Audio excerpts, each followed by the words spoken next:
So, our very last technique for ground defense is when you have mounted the suspect. So say you've done everything right. So say you've done the trap and roll. So, he trapped, he's choking us. Done the trap and roll, right? Boom, I've established my guard.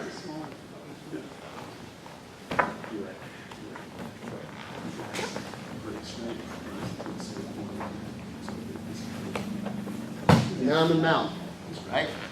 As you can see, all this, we can put all these techniques together. So now I'm in mount.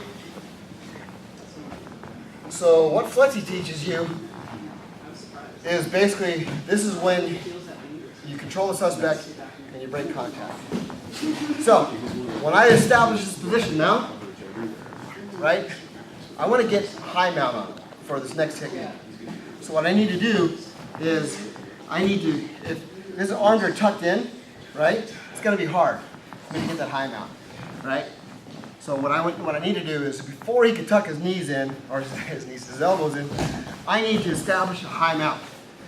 Once I establish his high mount, start throwing some distracting strikes, elbows, whatever. I want to get him to get covered up. Once he covers up, I'm taking one arm, it doesn't matter which, and I'm controlling the arm, right, by controlling the wrist and the elbow. And I'm pushing it across his face, and then I'm putting pressure, my weight, on his tricep. I'm coming under his head, I'm grabbing his wrist. This is when I want to use a thumbless grip, once again, because if I use a thumb full grip, he can pull it out.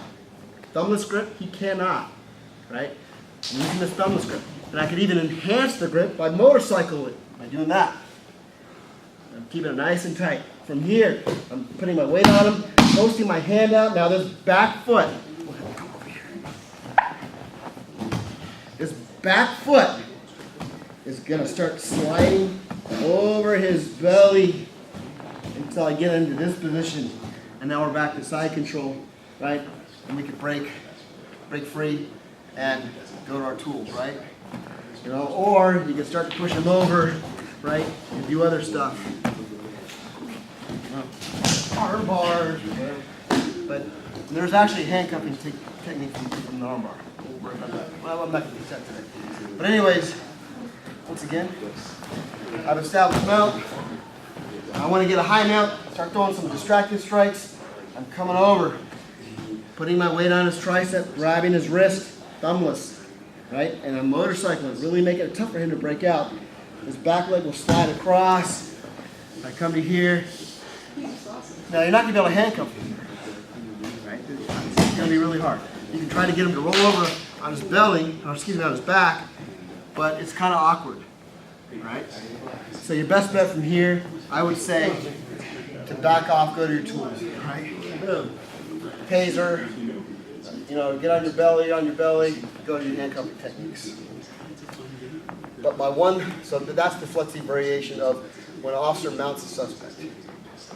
My only problem with it is, and it's probably because I'm an experienced grappler, is if I've got good control of him, why do I want to give it up to have to go back in? If I already have good control, right? So if I have good control, why give it up to go back in? Even if I have my tools on.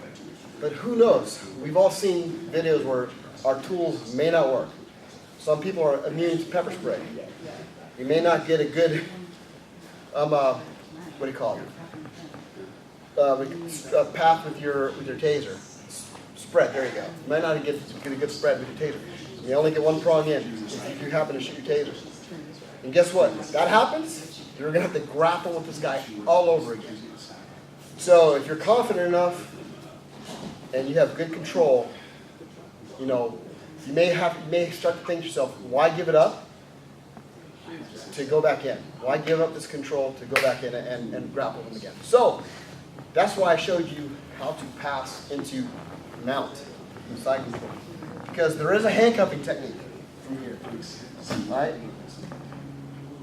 I've showed this to a lot of different officers, and I always ask them from this position, without breaking contact, how would you handcuff somebody? And they can't figure it out. Well, there is a way.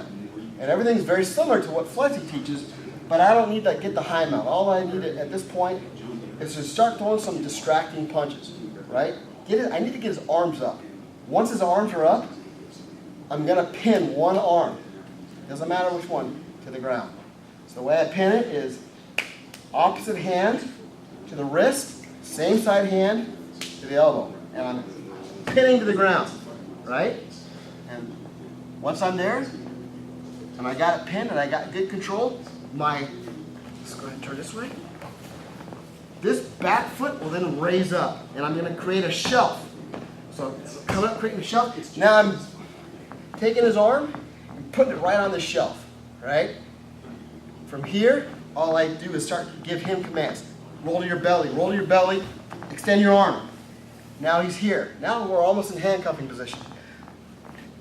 Hand on the back, small step, take this knee, and I block the arm. And then from here, I'm blocking his hip, blocking the arm. I got good control. If he starts to get froggy, I got wrist locks. I can break his wrist. I can break his shoulder, okay? So we do have good control. And then from there, I just ask for his other arm. And I go to my handcuffing. Once again, I've established the mount. I pass to side control. Throw some distracting strikes. I pin his arm. Create the shelf. Put the arm on the shelf. Give him commands. Roll to your belly. Okay, from here, this is kind of where the most common mistakes. People try to end the handcuffing from here.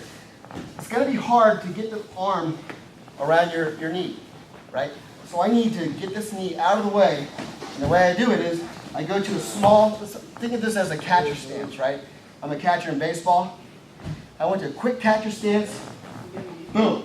And now I'm blocking this arm. Turn this way so you can see the camera.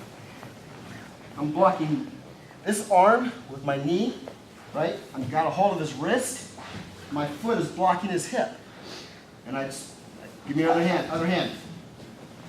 Now I'm right here in the handcuffing position. I go to the handcuffing. And remember, if he gets froggy, we got wrist locks. One more time. Throw distracted strikes. I'm pinning, creating a shelf. I'm coming to here. Now if he starts to get froggy from here, right? I got arm locks again. So you got really good control from here. But from here, I'm giving him commands. On your belly. Small of the back. Small catcher stance. Block the arm. Got the wrist. Blocking the hip. Other arm. And I go to handcuff. All right? So if you can put all these together. And we'll do that here in a quick drill. I'll show after this technique. But if you could put all these together, you can actually handcuff somebody from the mount without ever breaking contact and keeping really good control.